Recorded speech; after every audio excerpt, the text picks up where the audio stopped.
I want to go sexual. We're up. Oh my god. Are we up? Yeah. All right. Nice. I'm DK, and we're here with another episode of Austin Comedy Network interviews. Today we are joined by Patrick Garcia-Pantoja. I always mess up his last name. You fucked up the first name. You said Patrick. Oh, I said Patrick? I swear to God, Pancho Garcia. I smoke too much weed. You know Let's say that's 100%. Pancho Garcia-Pantoja. Pantoja. Yeah, he'll say There you it. go. There you go. He said Patrick. Welcome to the podcast once again. Last time we didn't get to do a full episode shoot with you, so I'm glad you would join us again for another reshoot. Oh, yeah. Yeah, it's been, I always have a great time sitting and chatting with you, smoking. So tell me, what have you been up to recently, Pancho? I appreciate that intro, to be honest, bro. I really do. No, like you said, I enjoy the company. You know, the vibes are good. But recently, I just been on my, comedy shit, writing a lot, working out, trying to stay healthy, Staying healthy is so important in this day and age. So important, bro, because we might be thinking we're healthy eating all these fruits and vegetables, but little do they know they're injected with steroids, hormones. It's a huge fucking weird situation right now when it comes to health. We can talk about that a little bit. I'm down. Everything in the world is, I feel like, I was just talking to you about that before we got on here.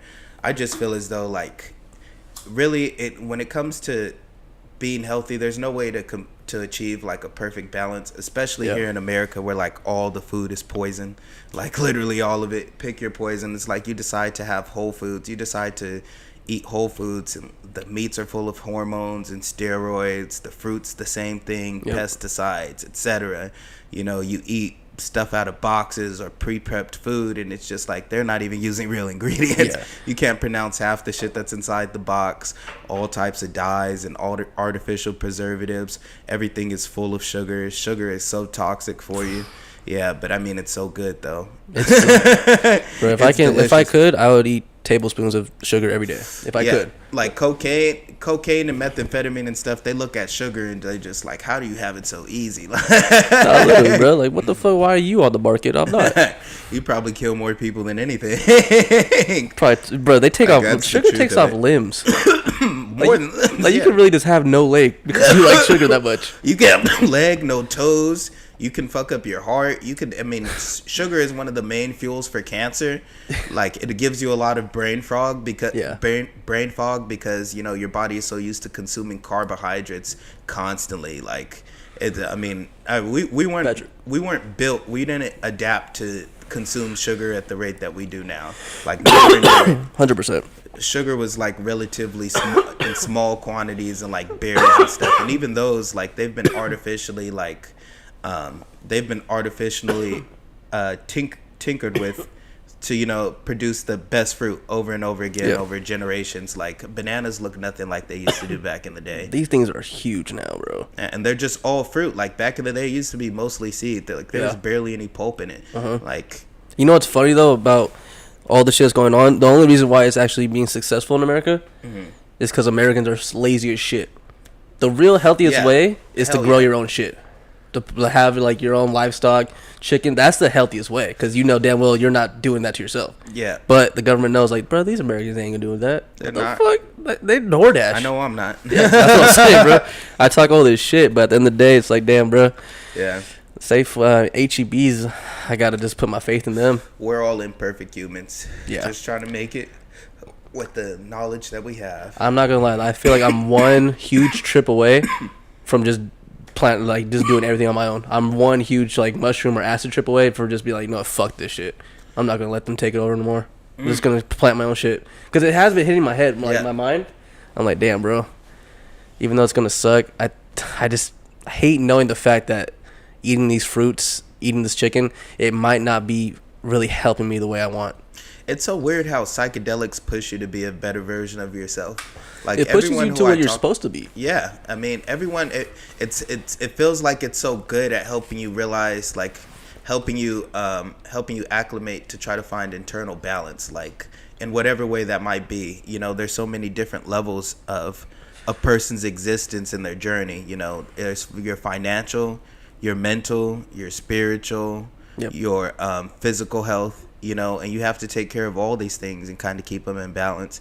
And it's funny how psychedelics will help point you in the right direction and help also give you ideas. You know, they all come from inside of you, but it's so weird how it'll change your headspace and your perspective to help allow more those thoughts to be more efficient and come through more clearly. 100%. 100%. For you to, and also to help you get out of your headspace, out of the current day, to kind of like really sit there and evaluate and take time off for yourself. And yeah, no, definitely. It makes you realize that it sucks to, you know, admit, but this world has a lot of evil in it. But at the end of the day, it's also got a lot of good because of the people that want to project that, right? There's a lot of people that want to just be in the mud, just grumpy. But if we have people, you know, the psychedelic heads that come out, you know, like, nah, bro, we can really make the best out of this situation. Even if it sucks, we can make the best out of it. And at the end of the day, it's really just your own choice to either stay in that funk or try to get your way out of it and just make something different for the long run, you know, because it's easier said than done. I know, trust me, I've been there where I'm just like, bro, this shit sucks. Like, what the fuck? What's the point? I've been there. But when I took mushrooms, something clicked. Yeah. It's like, bro, nah, I'm only 21 years old, bro. There's something that, you know, there's something I should be doing that should be making me happy. You know, even if it's going to take time, there's something I can be doing to get to that point. Yeah. And that's why I always will give mushrooms the, what's it called? I will always praise mushrooms for me coming to Austin. Yeah. I literally took an eighth, and like the next day I was like, bro, I need to go to Austin. I'm wasting my time here just doing security. I need to go to Austin, and came here, and now, you know, I'm doing what I told myself I was doing. And even though, you know, I just started 6 months, five months into comedy. So no, 6 months now. I'm still loving the fact that I'm growing, even if it's not to where I want to be fully. The little steps I can tell on stage when I'm on there, it's pretty sick to see, like, the feel, the difference. Yeah. And the growth. I mean, life is so much about growth. And you can't do anything that you want to do in life if you're scared of failing or the road being hard. I mean, they tell you, I bring this up all the time. I mean, one of the things that I commonly heard when I first got into comedy was, oh, it takes 10 years to be a great comic, you know. And, you know, there might be a little bit of something to that. You know, with every skill, you have to put in your 10,000 hours, etc., to become a professional. And some people have an innate ability within themselves to kind of like cross that threshold faster. Yeah. But I do find it interesting how, like, everyone on their own. I'm pretty high right now. I just realized that as I was talking. But you know, everyone is on. I kind of forgot what I was talking about, and I was trying to play it off and trying to gather it back. We were talking about how, like, some people say it's like 10 years to be a good comic. People move faster, but you're also saying, like, nah, fuck, I'm high as shit. Oh yeah. You know? Yeah, you were talking to. Yeah, okay, I know where I was at. Okay, let's go. But it's funny how, like, if you go into anything like something like comedy and you expect to get results immediately, you will be very disappointed and you will fail and you will never become what you want to be or what you're meant to be. And that's where the depression comes. Yeah, because they put their eyes on the short term. Like, bro, if I don't make it in 3 months, I'm just not gonna, like, bro, no, like, you gotta be willing to put in the work, dude. Like, you cannot get to A to Z without going through B, C, D, E, and all the alphabets in between. It's just not possible. There's no skipping. I mean, sometimes you do get lucky, don't get me wrong, but you can't expect those moments to happen. You have to plan for them not to. Yeah, like, it's almost like the same with dating, you know. It's like you can't just be like, oh, I want to get pussy. You gotta work your game, bro. Yeah. You just can't go to a bitch and be like, hey, you trying to fuck? No, that's not how it happens, bro. You bomb a couple times, then you just keep going. Yeah, I mean, and it's a great point, but it is very relatable to that too, you know. Anything that you want to do in life, you have to try hard for, you know. I think even like in terms of physics and like the natural laws of the universe, like one of Newton's laws is that for every exchange there must be for every reaction there's an equal reaction on the other side. You know what I'm talking about? I think it's like Newton's like first law. You know, it's same thing in alchemy. Like, there has to be an equal exchange. Yeah. old science. It's just like 100%. very simple things we've already known. Like energy isn't created or destroyed. Yeah. And the things you want to manifest in life, you have to put in energy. Like one of the most valuable things on earth, whether you realize it or not, is your time. Yeah. Is your time. 100%. If you spend your time thinking and trying to make your vision happen, the universe will pay you off in one way or another. Like they say, you shoot for the stars and maybe hit the moon. No, you know? shoot for the stars, but aim for the moon. Yeah. Okay. Yeah. You're correct. But you know, the saying applies. But you can't do nothing if you don't try. Yeah. If you're discouraged to. If you shoot for the moon, you might miss and land among the stars. That's what it is, huh? Yeah. That's the whole saying. That's nice. Yeah. That's nice. Sorry. I appreciate you correcting me. I like that. But it's a great saying, like it applies. Like Nike said, just do it. You know, I bring that up. I've brought that up several times across the last several episodes. Don't want to interrupt. Fuck Nike, but keep going. No, yeah, I get what you mean, but yeah. But the saying is so simple. Great slogan. Yeah, just the do slogan it. Is great. The slogan is great. That's the why slogan is a mantra. That's why they're at where they're at. Yeah. Just simple. Just do it. You fatty. That's what they should say at the end. Yeah. Just do it, fatty. Work out. Just do it. I tell people, like, there's so many things in life that you already accomplished that you never even wanted to. You know, you don't remember, but it was hard to learn your ABCs at first. Yeah. You know, and when you didn't know them, it was like I was watching a short earlier, and Cam was talking about how, you know, he didn't know English he didn't know how to read in like the third grade. It was a joke, I think, but yeah, he said he didn't know how to read in the third grade, and he was like, you know, when you don't know how to read, it's damn near impossible to learn how to read. And it's the truth. Like, remember, there was a day where you didn't know how to walk or how to talk, and it was a process that took months and weeks, but you accomplished that shit as a baby. Yeah. So what can't you accomplish as an adult, like a fully functioning, capable adult? That's 100%, because that's because right now, as an, like you said, adult, that's when you kind of you're grown, right? You're actually like a strong base. Now you got to blossom type shit. No corny shit. That sounded real good to me. But at the end of the day, it's really just blossoming to, like you said, learning as an adult and seeing how much you can actually acquire as a fully capable person. Because as a kid, you can't do everything because, you know, physical strength or like puberty. But as a full adult, where all that's done, now it's limitless. Like, you can really see how far you can get your body, your mind. You're fucking fine. Like, it's just limitless. There's nothing. Everything else is it's funny because everything around us, it's all made believe, right? Like, everything that was made, like laws, that's all made believe from people that just said this is how it should be. It's not real in a sense. So that's why, like, when people don't understand, like, I'm trying to do everything, it's because everything's limitless. Some things might take longer, but you can still do what you want and try to figure it out. The world is a beautiful place. That was a lot of hand gestures. I'm sorry. I was like, bro.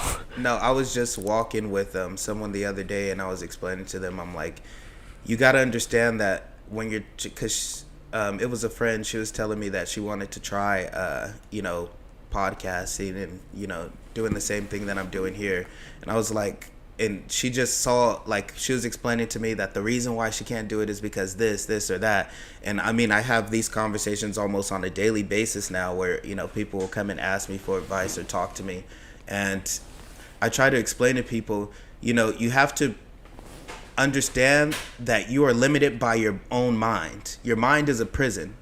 You know, I've done a lot of reading of, like, Plato and Socrates, and, you know, I bring this up all the time. Like, the allegory of the cave is one of the most beautiful pieces of historical writing ever, because in there Socrates explains that, like, the whole conclusion of the allegory of the cave basically is that you are limited by the perceptions that you create. Your mind is a prison, you know, and part of the journey in life is to dissolve as much of these boundaries that you've placed on yourself through interacting and growing up with people, and you know, social I would say barriers, etc., you know, that have kept you down and made you feel limited. But in reality, like, the world is so beautiful and it's so wide, and there's so many ways to tackle so many different things. I'm like, you cannot perceive these things as you cannot get past them. You have to think of them as you're going to get past them, because how are you going to do it? Like they say, there's 1,000 ways to skin a cat. You know, whoever made that shit up is a fucking psychopath. That's fucking crazy. Yeah, but it's the saying is like so true though too. Like I mean, there's 1,000 ways to do everything. You know, people will tell you, oh, that my way of barbecuing is the best. You know, but there's a fucking 1,000 ways to cook a brisket. Literally. And I mean, yes, some are better than others for sure, but you know, sometimes it's just all about personal preference though too. That's 100% true. Yeah, it is, because I mean, yeah, bro, like I've been re-listening to like a lot of Duncan Trussell. mm-hmm. And it's as a psych head, because I first found him when I was like 16. I was like, damn, this guy's talking wild. Mm-hmm. Like I was not woke at all. Yeah, like in that sense, because you know, I ain't gonna get into that discussion. You know, yeah. but I'm woke. Yeah, you understand?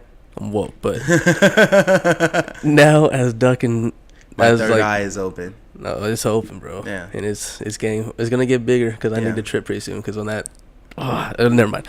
But Duncan, bro, now as you know, the mindset I have now, listen to him. Yeah, it's like, yo, this shit's 100% true. Like that's why I have you start to understand it a little more. I have no doubt that, you know, I'm gonna do what I want to do in this comedy world.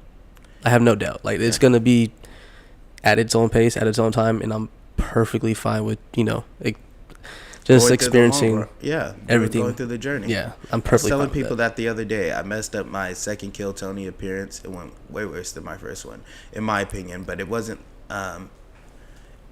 so much. You know, I'm okay with it at the end of the day, because it's part of the experience. You know, it's only the second time ever I've performed in front of 300 plus people. I followed Cam Patterson, watched him behind stage kill. You know, and it made me nervous right before. Tony had me dancing on stage like a corny white boy. Yes. Did you really dance? It's pretty. Yeah. He psychologically cornered me. Oh, so he like just damn. You know how he got me? Because look, the first time I did pretty good on my set, but then I tanked my interview. I was drunk. I was rebuttaling too much. Yeah.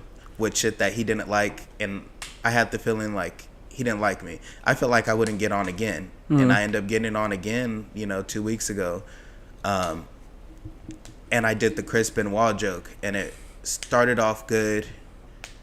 The middle of the joke got less pops after I explained it, because I tinkered with it backstage after listening to Cam for those 10 minutes. I was like, I just had to drop, and then I forgot the end. So then I was kind of 15 minutes short of the growl, where I was just kind of stalling a little bit. But then he made me do another joke, and that one completely bombed. So he made you do another joke? Yeah, and I didn't expect that at all. And you know what he told me? Right, he was like, do your best joke ever right now. And the time started. Dude, I did literally the last joke that I ever wrote. I hadn't even did it because my mind, I was trying to remember, but I was just go. Yeah. And yeah, I did a joke, and that second one completely bombed. And then the interview was going good, because I was like, I'm forgetting to focus on the interview. And I was like, my whole idea was that I was going to just let them kind of do their thing, and I was just going to kind of stand up there and take it.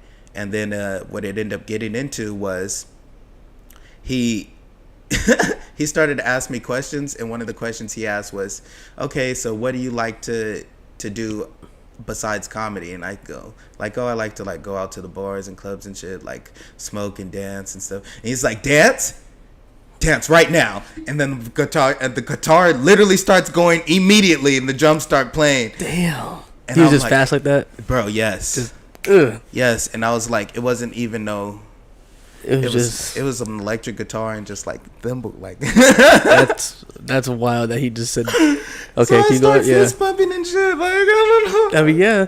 I'm like, I don't know what to do to this. I'm like, you're giving me white people music, so I'm gonna dance like a white boy. I don't know. You did the right thing. The crowd did not the crowd was not feeling those rebuttals and shit. But it's just part of the experience. There's gonna be those times where it's hard and rough, and you have to go back and analyze what went wrong there. Yeah. What can I change within myself to do better next time?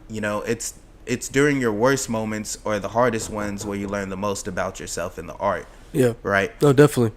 Yeah. Okay. But so who's doing that? I don't know. Find out. Of course, the only person who ever interrupts during stream, the videographer, the only person who ever interrupts during the stream. Yes, say hi, George. Like, of all people on earth, he's the only person who does It's that. funny. That shit is absolutely crazy. It's funny because I had a feeling I was gonna see him. Yo, it's just I'm a curious. professional. It's just curious. I just George. knew it was him. That's why I just sat there and waited. I'm just like, I know it's the videographer. Who else would? I just had a fucking- feeling. That's hilarious. I had a Yes. gut feeling that it's gonna be Anton. Yeah. Yeah, And it's, then it was. It's curious George just Yeah. popping in. Yeah. He does look like a Romanian. But let's get back on track. Curious George. So I always like to tell people, you know, who come and interview, if I've known them for a while, some of the things that I've observed about them that I really like. Yeah. You know, one of the things I really like about you and why the conversation is steered the way it has in the beginning of this interview is just because since I've met you, you've always been a very cool, calm, and collective person. You have Appreciate a good head on yourself, you know. Appreciate that. You always sit there and you'll patiently talk to people. You never seem like too emotional either way. Like you're just and you're honest. Like you tell people how you feel, what's on your heart, and I can relate to that because I'm very much the same way in that sense. And I always see that you're always working on yourself, you know. Yeah, I appreciate that, man. I don't know how to take compliments, but I appreciate that. Yeah, like every time I talk to you, you're always talking about what you're working on in terms of yourself. I love meeting ambitious people who are working on create, because one of the hardest things to do in this world is to create. Yeah. And it takes a person on a very like special divergent path. Oh yeah. Like to art, like I used to say science was better than art, and I still, you know, as an artist myself now, or somebody heavily into art who's been entrenched in this world for like a few years now. Yeah. Like, well, I think Einstein said it best. Imagination is more important than knowledge, because knowledge is limited and imagination encircles the world. Yeah. Damn. And I mean, creativeness is something that most of us lose as children, and it's so hard to ever get back. It's so 100%. easy to just follow somebody else and do things designed by other people. Like most people will never know how hard it is to create your own, to create things out of your own mind, and like to even simple things like working on yourself. Like most people struggle with it. Yeah. And you know, you seem to be doing good at both. You know, I mean, you're ambitious, you're focused on your art, and you're also focused on yourself, and that's a great balance, dude. I appreciate that, my guy. No, I mean, definitely, it's like likewise as well, because I mean, no matter what, you're always at the creek. You know, you always have your face shown, and that's the biggest thing, right? You do mics, you do this. You're actually staying on the grind when a lot of people quit. Mm-hmm. You know, so that's why. And then you're doing like real professional right away. Mm-hmm. I give you props for that, because I mean, I couldn't do this right now just because of where I'm at. Yeah. And it's just, you know, what it is. But I give you props for making it happen. Mm-hmm. And it's pretty sick to see it come into like something that's going to be probably pretty big in the next year and a half too. Like people are going to be on here frequently. It's going to be sick to be like, damn, started from this to what you envisioned, what you told me earlier. So it's going to be, I love seeing people's words come into fruition. That's the word. Yeah. Fruition, because it's just, it's so cool to see, because you know the person from where you met them, and then to see that in a couple of years, it's just like, damn, bro, this man's like, he gets the whole blossoming. He's like, bro, I want to make my vision a reality. And I love seeing that actually happen on the other side, like actually seeing people I fuck with like that. And it's gonna be sick to see, bro. Yeah, really and is. I mean, and it's one of the beautiful things about this city and this scene in particular. It's just like, I feel like I'm riding the same vibrational frequency, and I don't mean to get so white girl with it, but like, no, as most of you guys, you know, I'm so entrenched in a community full of bright minds and people who are working on their own things, and I mean, that's something that the world is really lacking, is ambitious people. Yeah, and sadly, I mean, everybody here in comedy is ambitious, just in getting up on stage and trying to perform every night, writing jokes, trying to get better. That's actually trying to get better, chasing their dream, what they want to do. Comedy is not a profitable or necessarily great world to be in, but you know, it's a beautiful thing to see somebody so dedicated to an art form that they're willing to sacrifice it all, become homeless, sometimes thug it out and be bummy for like days, weeks, months, years, like be essentially poor, like 100%. And you know, for the art, and I mean, it's a common thing in all art forms, whether that be painting or acting or music, you know. it takes special people. And I want to one of the questions I want to ask you is, do you have anything in particular in life, or maybe several things that you accredit to taking you on the journey that you are on now? Definitely. I mean, that's a good question. Definitely. Well, just like as learning to like put myself first after a while, because you always want to take care of your people. Yeah. But at the end of the day, the truth is you have to make sure you take care of yourself first, so you can actually have the funds and actually have the knowledge to take care of your people. Yeah. So after I learned that, I was like, you know what, I got to make sure I'm good first. So learning that skill, and then also just having support. Like, that was really weird when I told, like, my particular people I told, all of them were supportive. Mm-hmm. They're like, bro, that makes sense. Like, go. Like, you gotta, yeah. The San Jose's always gonna be here. All the city shit's always gonna be here, but, you know, that scene, what's happening right now, because I explained to them, I showed, like, all the shit's happening. That scene that's happening right now, that's not always gonna be there. Yeah. That shit's, like, that's LA, New York type shit. Like, that you have to, if you want to do this, you have to be a part of the big shit. So I was like, all right. And that was huge, because I did not expect support. Yeah. You know, like, genuine support. I expected a couple people to be like, no, don't do that, what the fuck. But the fact that they said it makes sense and it was genuine, I was like, damn, bro. Yeah, I gotta do this. I mean, I wasn't even looking for that. The fact that I just got it, I was like, fuck. There's no way I can just stay here and just lose another 10 to 15 years and then do it. Yeah. I'd rather do it right now and then become good in 10 to 15 years. Become sold out arenas in 10, 15 years. You know, I want to be that. Yeah. So that was huge support. And then also just, I do want to get off. I do want to start, you know, doing livestock and shit. Mm-hmm. And I know the best way to get there is doing something that I feel is not given, but basically just something that I feel like I can make profitable to the point where I can buy land. Yeah. I can learn how to fucking plant vegetables and fruits. I can have livestock, cattle, and kind of be off the grid type shit. Yeah. You know what I'm saying? I don't want to be stuck in robot fucking United States of America in 20 to 50 years and not be able to know how to survive on my own. You know? So that's another huge thing. But yeah, just planning ahead, support, and then just finally telling myself I gotta do something for me. I gotta do it. But yeah, I mean, those three things were definitely the main reason why I'm here now. Yeah. Time to be selfish type shit. Yeah. Time to see what the fuck I'm really made of. And everybody has to get, I think, to that point in life. And I think one of the interesting things you talked about is that you didn't expect the amount of support that you got. Yeah. And I find it, I try to encourage people with this, like, you'd be surprised, like, so many people are in their own head, their own ego about how the world will perceive them. Yeah. You know? Yeah. The basis of shame is that it's simply embarrassment seen by the whole world. Like, it's okay to trip and fall by yourself. Like, you might think, oh, that's embarrassing for a second, but it doesn't really matter much. The fact is being in front of the public and having that feeling that people are judging you. Yeah. But the reality is that it's so hard to walk your own path and be confident in what you do, regardless of what it is, that people generally respect you just for, you know, making the attempt. Exactly. Or to, you know, for walking your own path. Mm-hmm. Because they're like, man, I wish I had the balls to be able to do that. I wish I had it internally. 100%. Because it's a hard thing, dude. Most people don't have it. That's just the truth of it. And it's funny because when you bring it up and like to regular people that have like 9 to 5s, they look at you like, what? Yeah. What are you talking about? You're not gonna get benefits? Like, you're willing? Like, it's weird because like we don't see it weird. Yeah. Because we're in it, but it is a wild thing to just go out and try to be a comic, especially when everybody's trying to do it. Yeah. And I mean, like, it is a weird thing to do, but that's what kind of, you know, that's what we all have similar. That's where we're all similar. Yeah. We're weird in that sense. We're actually going and trying to do this shit for real. Yeah. So I mean, that's pretty sick to me, honestly, to actually tap into that weirdness. Like, why not stand in front of people, just make them laugh, have all the attention on me, because we all are attention whores.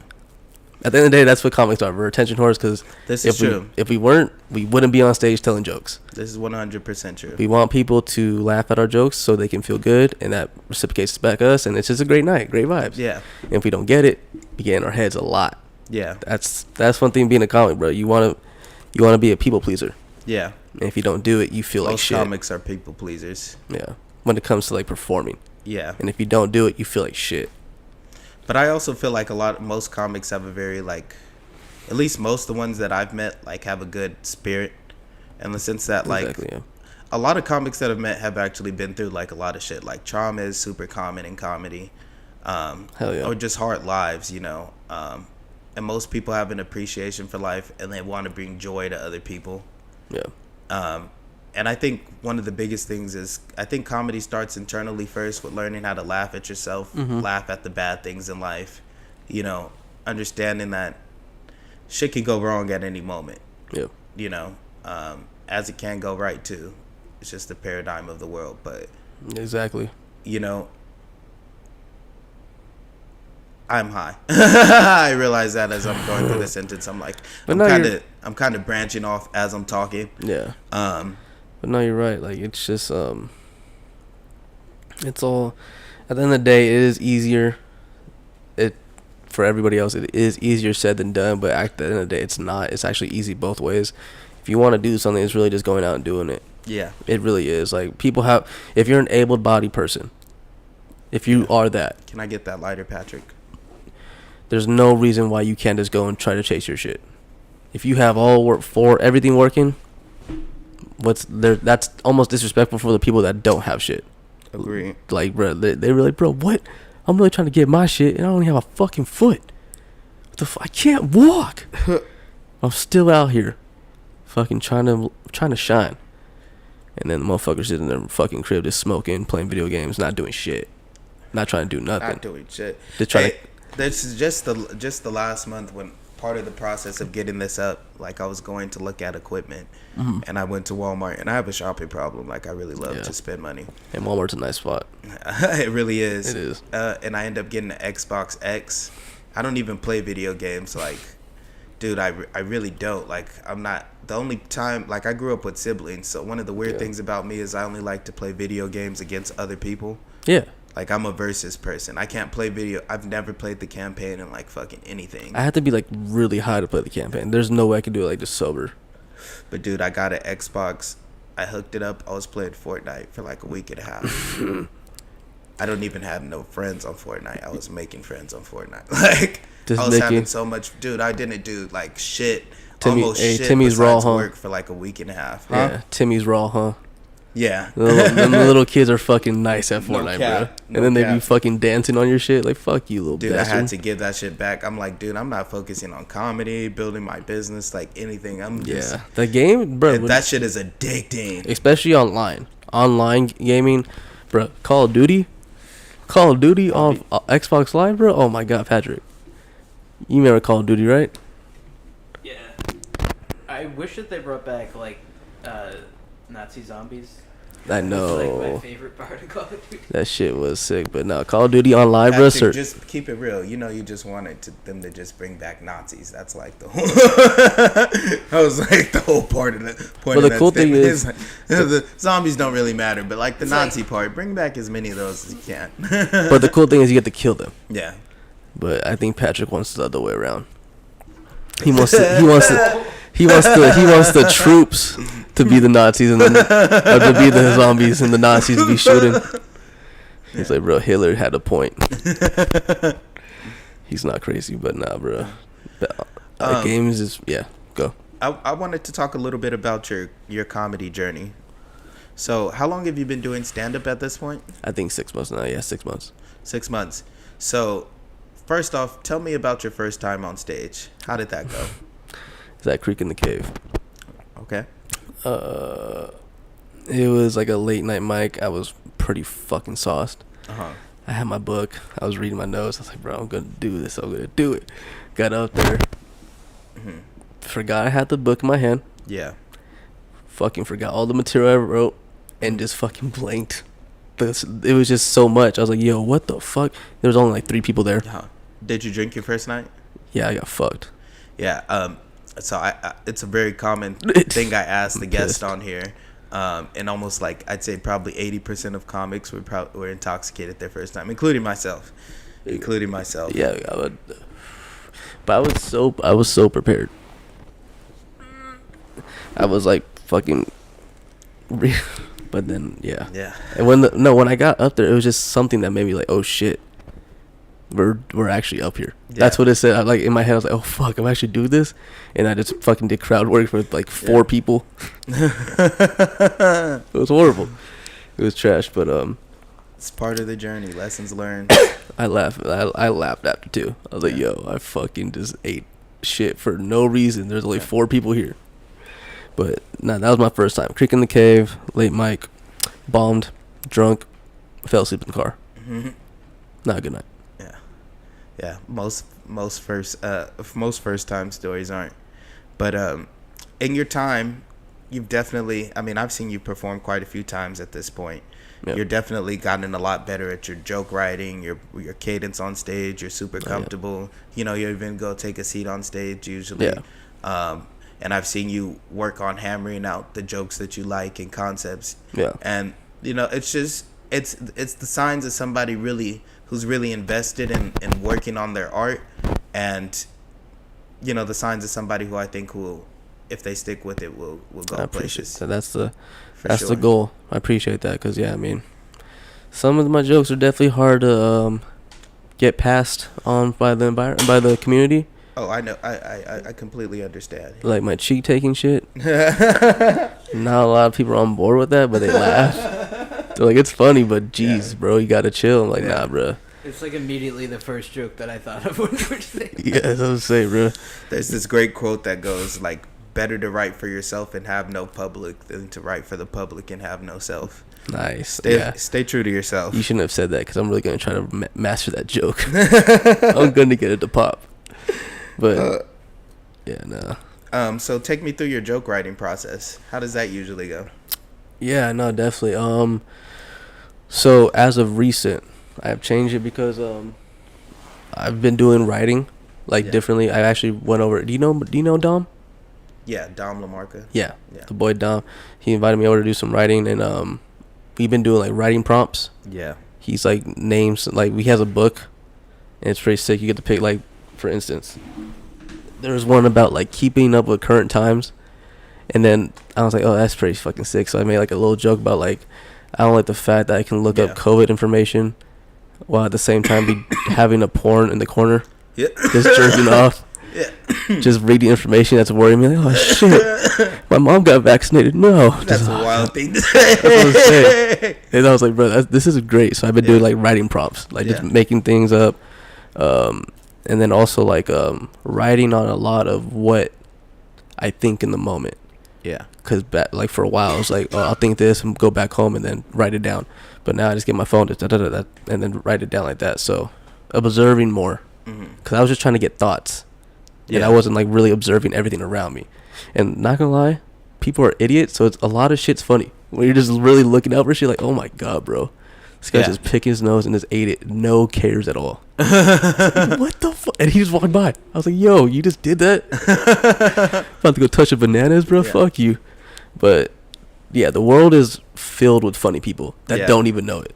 Oh, man. And they create the videographer, George, like, you've only seen a few bad interactions, but Patrick can attest. He's one of the most unintentionally funny people on earth. Like. Yeah, because he's foreign. Yeah. Foreigners are fucking hilarious. Hilarious. Bruh. Especially Europeans, dude. I fucking love Europeans. A full solid week, I was convinced that he was, like, from Paris. But he's actually I did, too. Hey, he's legal, right? Huh? He's legal? Yeah, he has. All right, then I fuck with him. Yeah. Crazy shit. Only if he's legal, bro. No, he's like a vampire. Yeah, no, he definitely gave me vibes of I'm never gonna sleep in the same house as him, ever. He actually worked on a Dracula movie. I know. I know, and he's from Romania. He's Romanian. Like he looks like a vampire. They probably offered him the role, but he sucks at acting. Like, you know what, bro? Just nah. I'm like, I understand how you got the movie. If you showed up to a movie about Dracula, I'd give it to you too. They thought that he was the star of the movie. Yeah. They're doing makeup. Like, what are you doing? What? Fucking Dracula, bro. Yeah, but It's probably like 150 years old. I just have to say my favorite George moment in the past couple of days is like we're all smoking and he passed me the blunt and he's like, "Do you smoke?" It's like we'd smoke. Hey, you're in my country, bro. You're in my country. No, he's just like he'll forget shit. He'll repeat the same things over and over again. Yeah, he giggles at nothing. It's like, what the fuck? Oh, he's been doing that recently. He was actually a pretty serious guy before we started giving him. He tried every psychedelic for the first time in the last few weeks. We gave him mushrooms, LSD, DMT. Like, it changed his life. DMT'd him? Sent him to the DMT dimension. Damn, there bro. was just like serious music playing, and we're all like dying laughing. He's just like, "You think this is funny?" Yeah. So he'd be so serious. He'd be like, "Okay, you guys listen. So, if you were to meet God, and you go to him and you ask him, why is it that I suffer?" I'm like, yo, shut your stupid ass up, bitch. That's deep. You Romanian orphan, what the fuck? He wants answers, bro. We're in here crying like fucking children. Like, I swear to God, like, I was convinced I'd wake up with abs. Like, it was so bad. Like, I shouldn't have been. But what do you think God would say? That's a good conversation right there. No cap. No, he has some funny questions. Like, I answered his questions. He had more? Yeah, he had a bunch of other shit. What was it? I'm pretty high, so it's hard for me to DK. remember. But then he kept reiterating that point. He's just like, "Do you think there is a God with everything that goes on in the world? Who knows? Do you think that he would let that happen?" He said, "What if you go like, to what God?" Would you ask Oh yeah, he asked again. He said, "What if you go to God and you ask him like, and you tell him like all your problems, right?" And he goes, "Oh, that was not me." Damn. And then he was like, That's. and he was like, "What if you go to God and you tell him all your problems?" And he said, "Yes, I know. I did that."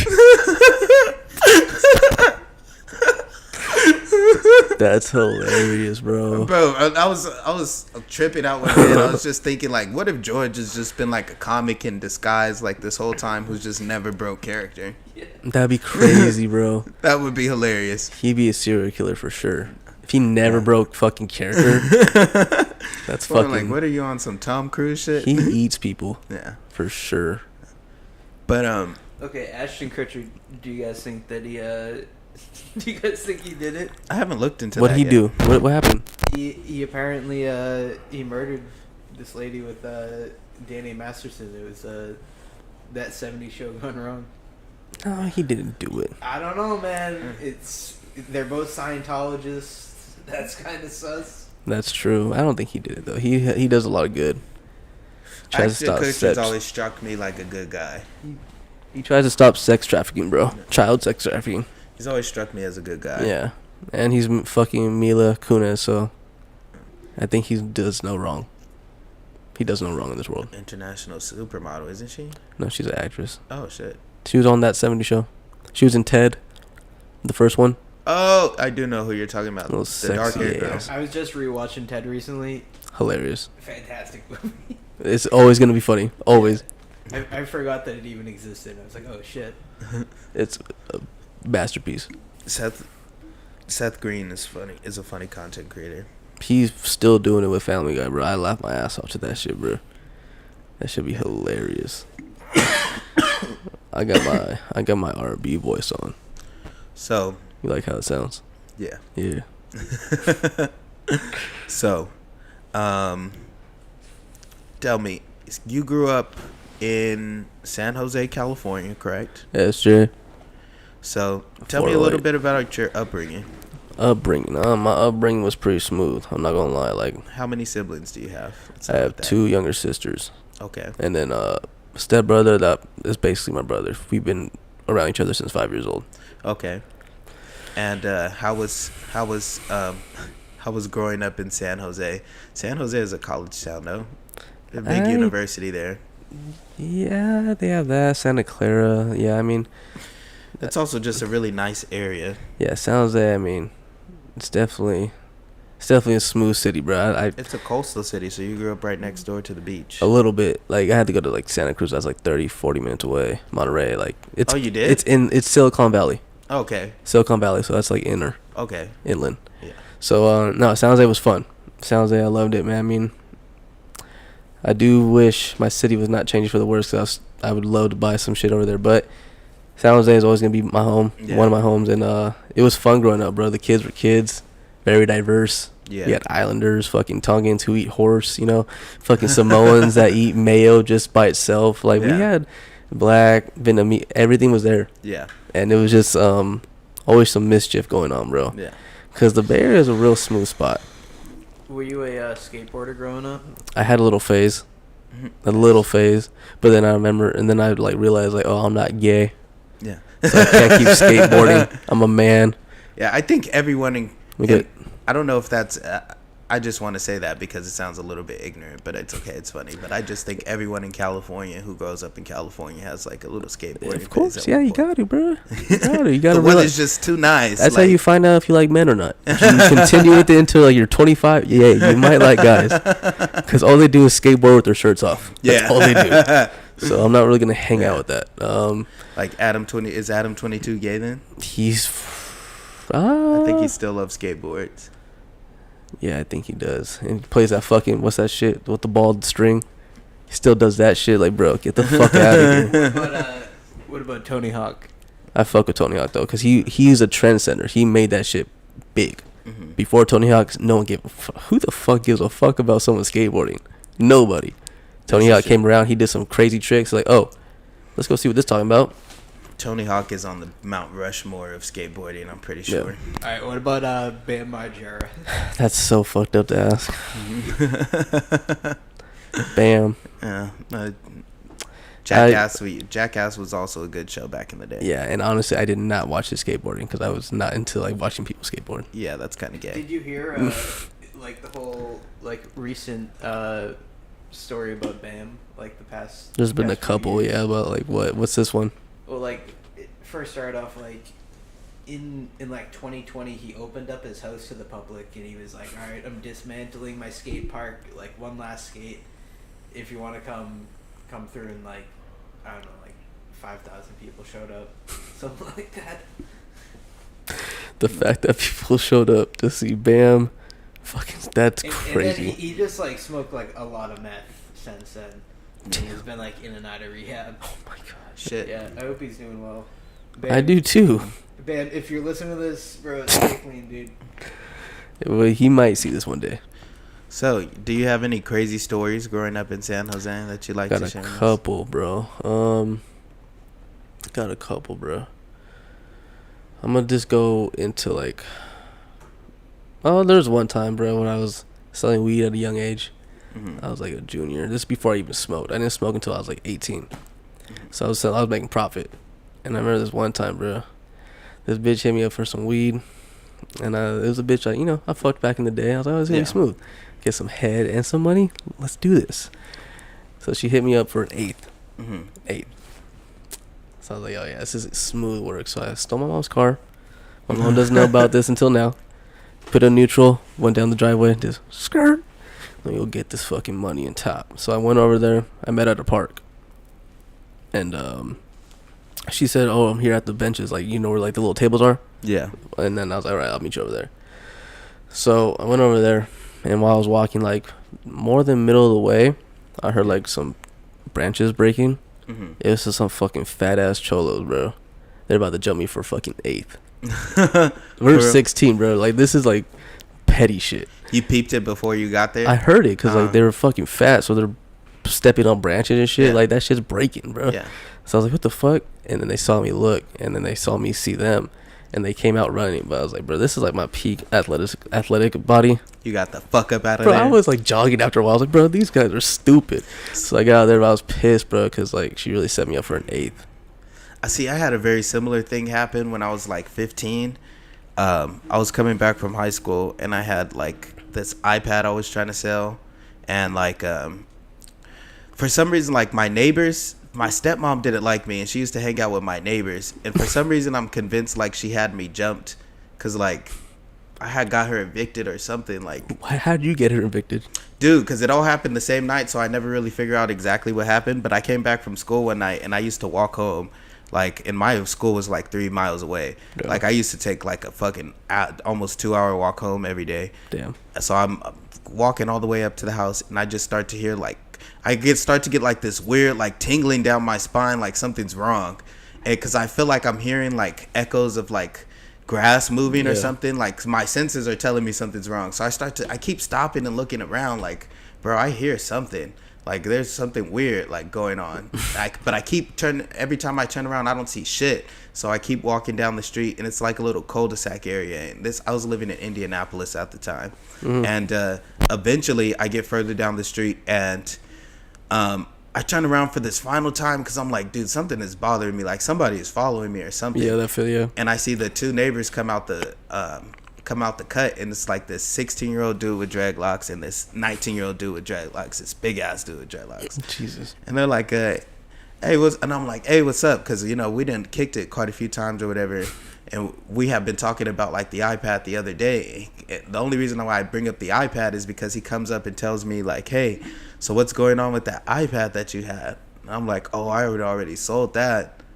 And then just like, all right, I forget what happens after that. I'm like, all right, I'll catch you later or whatever. So I shake them up, and then like as soon as I turn around, I just get punched, and I just feel fists just like raining down on me. Like, damn. Yeah, like probably like 2 minutes later, like I get up, whatever, goes to my house. I was literally probably like 3 houses away from mine. They lived across the street. Like that's just the craziest thing. Wild. But I get to my door, and my stepmom at the time, like she's like, yeah, we'll do if you got us evicted or something. Like, yeah, you gotta go. Like, so damn, I had to. She was like, she closed the door on me, and like at that point, like, at that point, like I think I ended up at the hospital. Like somebody called the police. I ended up at the hospital. Damn. And I ended up in foster care after that. But yeah. But like I never figured out what happened that day. But yeah, that shit. I know about having that same exact feeling. Like, what the fuck is going on? Like something's wrong with me. Something feels wrong. Like your body will tell you. It's crazy how your senses work. Exactly. It's that energy shit. Cause I couldn't figure it out for like 4 minutes legit. Like I just felt I kept turning Something around was and off. stopped. Yeah, something was off. Like I was picking up some feedback or some like I don't know some. It's that energy shit, bro. Yeah. And yeah, no, 100%. But the only difference is you just didn't get away. Yeah. You just got your ass beat. That Yeah, sucks. I didn't get away. That sucks. Goddamn. Hey, be But also, faster. yeah, and also I knew the guy, so it was like that's even more fun. They low-key finessed me. Like I didn't. Well, I finessed myself by like assuming they were my friends or whatever. But like, yeah, like that's crazy, yeah. bro. Only time I ever been jumped in my life, though. You want to hear a story where the only time I ever slapped a woman? Tell me. It was kind of recently, like a year ago. So this is when I was in the pharmaceutical area in society, and I had a lot of vitamins, right? Got you. Had a lot of vitamins. They were green, leafy, delicious for you, good for you. Used to sell that, and this one time this girl asked for a lot of vitamins, like a lot. It's gonna be a good little profit, and so I was like, all right, we can meet here. I always tell them to meet me in a parking lot where like there's like a grocery store. So I just know there's cameras all around. Yeah. And that, you know, fucking out here, bro. We out here 2 steps ahead. So I told her to meet her there. First off, this is the first sign if a bitch is really gonna set you up. You tell her to meet you at a certain spot. She's not there. She's in the darkest spot in the parking lot. Yeah. Stupid, right? I was like, no, there's no way this bitch is gonna do this here. I was like, let me just go see. Drove over there. Pulled up. Text her, I'm behind you. Get in the passenger seat. Because whenever I do this stuff, I usually go like 2 streets down to make sure no one's following. You know? Yeah. Just make sure I'm good. So this bitch is just being stupid. She comes to my window, right? Yeah. I was like, all right, so this bitch is just retarded or something's really about to go down. Because I told her passenger seat, she fucking nope. So came to my side. I rolled the window down a little bit. I was like, bro, get in the passenger seat. And as I did that, I saw like 2 guys in my rearview mirror, like coming around from like a trash bag or like a trash can, you know, the big ones. And like as I did that, the window was down, and I just like saw it, and I was like, "You fucking bitch!" And I backhanded her, and I drove off, bro. I went bitch, and then I backhanded her. She kind of deserved that one. No, I hit the fuck out of her though. Like I'm talking about, my knuckles were swollen the next day. I fucking binked that bitch. She low-key deserved that though. 100%. And then they started like running after the car. I was like, oh yeah. I was pissed though, bro. I was like, bro, this is gonna be a nice profit. Fucking nice. But she fucking just got backhanded. It was a good time. I felt good. I feel like I'm not even tripping off that. You know, like I feel like it's yeah. Any last stories you want to close on? Um, We got Kill Tony coming up I'm soon. about to say no last stories, but I do want to say this, bro. Don't be scared to get some chlamydia. All right, like that shit. I just want like it's a serious problem, bro. People overreact. I'll let you know it's curable. It's just a cold for your penis or for your vagina. So don't be childish and be like, oh, how could you do that? It's chlamydia, bro. Yeah. It's the most common STD. That's my message, bro. Don't be scared. Be a human being. It's out there. Yeah. And also, bro, if you're a real, alpha males like how we are, you also gotta take these men's cheeks. That'll be more later on that, but just know that take men's cheeks, bro. Assert your dominance out here. Any closing thoughts for the audience before you get out of here? Closing thoughts, bro. Yeah, man. Appreciate you coming on. I appreciate you letting me get on the show, man. And we have so many more to come. Yeah. That's why I'm not too worried about the interview being crazy long right now because, we're here. This is fun. You're in town. And we got as we continue to grow, we got so many more episodes and stuff that we plan on doing with you. So big news coming in the near future, for hopefully, sure. Yes, definitely, my guy. I appreciate y'all. Let's go. For real. All right, then, guys, that'll be all for us today. That was Pancho Garcia-Pantoja. That's better. Yep. Yeah. There we go. All right. Señor. Yeah. That was fun.